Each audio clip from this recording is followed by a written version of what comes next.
Last week, the Steelers pulled off one of the biggest comebacks of the season. They went from seemingly not being able to get anything going all game to winning it in dramatic fashion. The Jacksonville Jaguars play a very aggressive zone, and I'll show you what I mean with this play. On this play, Jacksonville's in a cover 9 defense. This is the play that Pittsburgh's running, and so you would think that at the end of the route, Antonio Brown would be wide open. Ben Roethlisberger looks at the coverage and knows Brown's going to be open. Wide receiver Ryan Switzer is also open into flat, but Roethlisberger has no reason to throw it to him, since he believes Antonio Brown's going to be open much farther down the field. You're going to take a look at Jalen Ramsey on this play. If he just stays where he is, that would be following his assignment. However, it would allow Brown to be open. And that's why I say the Jaguars play a very aggressive zone. Jalen Ramsey's going to actually jump Brown's route and intercept the football. A lot of players wouldn't do this, since if Jalen Ramsey misses the ball, Antonio Brown probably scores a touchdown. However, he knows the coverage he's in, and he knows the kind of route that Brown could be running. It's a gamble, but it's a gamble that paid off, and it's a gamble Jacksonville likes to do often. This play is another example of it. Jacksonville's running a modified cover 2 zone. Once again, according to these routes, Jesse James is going to end up being wide open. Admittedly, it won't be for a large gain, but sometimes you need to take a small gain. Once again, Roethlisberger goes through his progressions and sees what kind of defense Jacksonville's running. By the books, Miles Jack should just stay where he is and then try to make a tackle, allowing James to get about 5 yards. However, Jacksonville thrives on big plays, so instead he's going to break in. Now, Roethlisberger probably could have thrown that ball a little bit quicker, which probably wouldn't have been intercepted, but Jack was able to make a good jump on it and pick it off. The play got wiped off from a penalty anyways,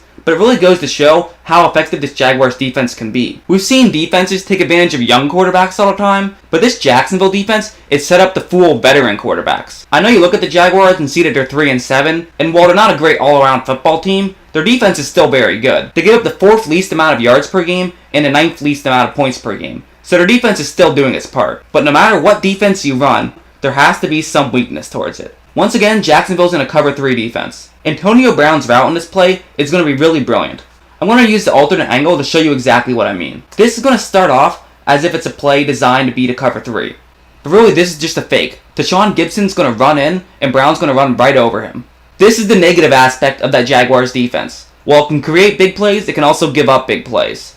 This was a huge play in the game. It was the first time Pittsburgh got on the board, and it really gave them a ton of momentum. I've shown a lot of zone plays, but I'm going to get into a man coverage play. Jacksonville's running a cover 1 linebacker blitz, which is a pretty interesting call. The best way to beat man coverage is with a quick slant route. However, it's 3rd and 10. So if they do something like a quick slant, you're assuming your defense can still make a tackle in that situation. As you see in the middle of your screen, Pittsburgh's basically going to run a standard pick route. As you see, the pick route works and Antonio Brown's able to get open. However, I'm going to back things up here and show something else. Since Jacksonville's sending 5 men to the quarterback, it means Pittsburgh can't double team anybody. So here, the person to keep your eye on is Maurkice Pouncey. Typically, you want your center to be a part of the double team, but here they don't have that luxury. However, Maurkice Pouncey does a fantastic job, not just blocking 1 Jaguar, but 2. This gave Roethlisberger all the time he needed, and they were able to get a big first down. Everyone talks about how talented they are, but they often don't get enough credit for how well coached they are. Their offensive play calling in the 4th quarter was just about perfect, and it's a huge reason they were able to come back and win this football game. We like sports and we don't care who knows. From shooting hoops to the Super Bowl. We like sports and we don't care who knows. Football, tennis, hockey, golf. The game is starting, everyone is here. I got my snacks, my friends, and a beer.